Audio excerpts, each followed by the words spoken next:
আমার এই মুহূর্তে 1 লাখ টাকা দরকার। আমার বোন সে খুব অসুস্থ, তার কারণে আমার 1 লাখ টাকা দরকার। আমি তো পকেটে টাকা নিয়ে ঘুরি না, বুঝছেন? আর একটা প্রবলেম, বুঝছেন, বিদেশ থেকে আসলে মাসে মনে করে পকেটে মানে অনেক অনেক ডলার আছে, চাইলেই মনে হয় পাওয়া যাবে। পোলাও, ডিম ভুনা, গরুর মাংস, এসবের মানে কি? খালু বালুতে আসছি, 2 দিন ঘোরাফেরা করবো, খাবো দাবো নিজেদের মতো, তা না কোথাকার কোন আলাল দুলাল আসে, তাদের জন্য পোলাও, কোরমা, বেরেস্তা, এই যে কত কিছু কাটাকাটি হইতেছে কেন?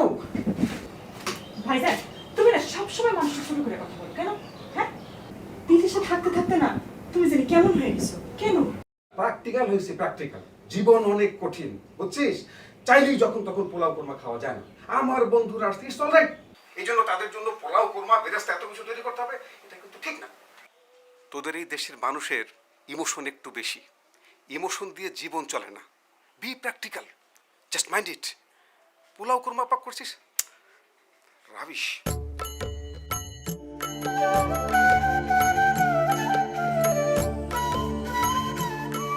আলাল গেল কই? এই ছেলে দুলাল, ফ্রেশ হয়েছে তো না?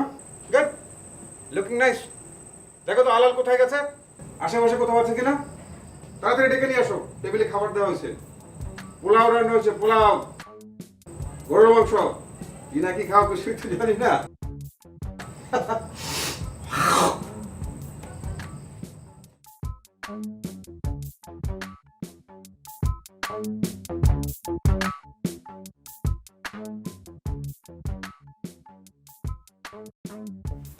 Ding ding ding ding ding dang dee da dee da.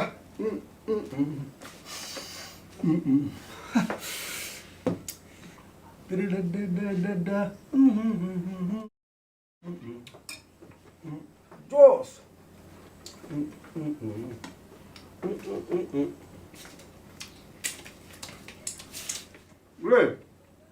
জোস জোস অসাম। এত ভালো রান্না আমি যে কবে খাইতে আমার মনে নাই, বুঝছিস? তোর হাত তো স্বর্ণ দিয়ে বাদাই করে রাখা উচিত। তোমার বন্ধুরা কোথায়? ড্রয়িং রুমে দেখলাম না, আছে কোথায়, সামনে কোথাও।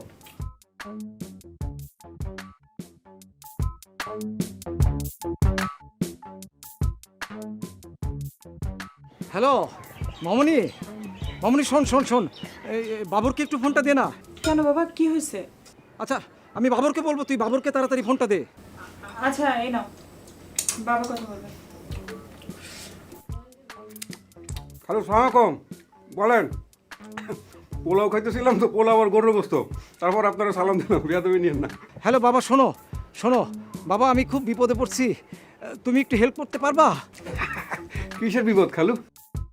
না মানে আমার এই মুহূর্তে 1 লাখ টাকা দরকার।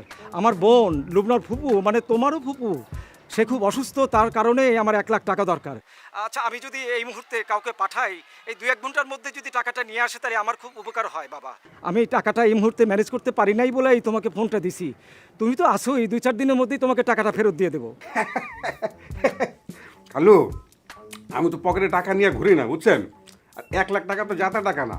আর একটা প্রবলেম, বুঝছেন, বিদেশ থেকে আসলে মাসে মনে করে পকেটে মানে অনেক অনেক ডলার আছে, চাইলেই মনে হয় পাওয়া যাবে।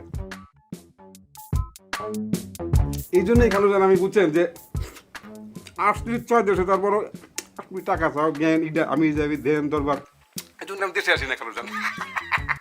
বাবা এইভাবে কথা বলো না, আমি তো তোমাকে রিকোয়েস্ট করছি, না পারলে অন্য কথা। ঠিক আছে, থ্যাংক ইউ।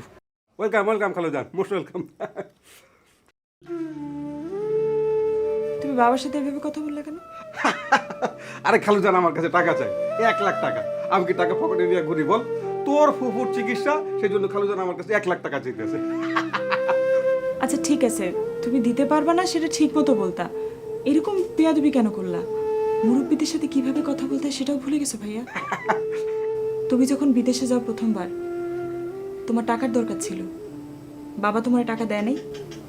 দিছিল, আমি মার কাছ থেকে শুনছি। কই, বাবা তো কখনো তোমার কাছে টাকা ফেরত চায় না? চায়? বাবার ঋণ শোধ করার জন্য প্রত্যেকবার দেশে এসে তুমি আমাদের বাড়িতে থাকো, ঠিক বলি নাই? তোমার মতো মানুষের সাথে তোমার আমার ভাই বলতে অসহ্য লাগতেছে। এই দেখো, রাগ করে, তোর আব্বা আমার খালু জান, সে টাকা দিচ্ছে ঠিক আছে, কিন্তু ওই যে আলাল আমার বন্ধু, সে তো আমার 20,000 টাকা দিছিল তার মায়ের গহনা বিক্রি করিয়া। কই আল্লাহ আল্লাহ আমার টাকা চাইছে না তোদের মতো কোনো খোঁচা দিছে আমারে? রাগ করিস না বুন্টি, তোর রান্না কিন্তু জোস হয়েছে, জোস, অসাম।